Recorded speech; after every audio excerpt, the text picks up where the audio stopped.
أعوذ بالله من الشيطان الرجيم بسم الله الرحمن الرحيم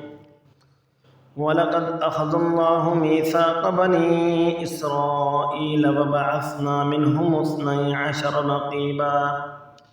وقال الله إني معكم لئن أقمتم الصلاة وآتيتم الزكاة وآمنتم برسلي وعزرتموهم وأقرضتم الله قرضا حسنا لأكفرن عنكم سيئاتكم ولأدخلنكم جنات تجري من تحتها الأنهار فمن كفر بعد ذلك منكم فقد ضل سواء السبيل فبما نقضهم ميثاقهم لعناهم وجعلنا قلوبهم قاسية يحرفون الكلم عن مواضعه ونسوا حظا مما ذكروا به ولا تزال تطلع على خائنة منهم إلا قليلا منهم فاعف عنهم واصفح إن الله يحب المحسنين ومن الذين قالوا إنا نصارى أخذنا ميثاقهم فنسوا حظا مما ذكروا به فأغرينا بينهم العداوة والبغضاء إلى يوم القيامة وسوف ينبئهم الله بما كانوا يصنعون يا أهل الكتاب قد جاءكم رسولنا يبين لكم كثيرا مما كنتم تخفون من الكتاب ويعفو عن كثير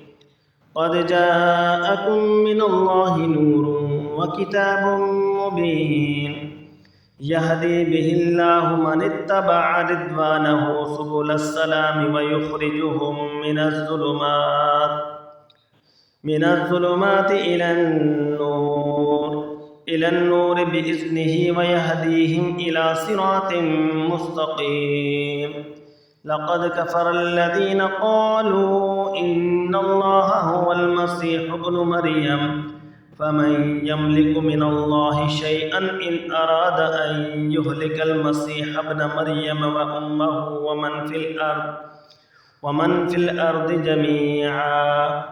ولله ملك السماوات والأرض وما بينهما يخلق ما يشاء والله على كل شيء قدير وقالت اليهود والنصارى نحن أبناء الله وأحباؤه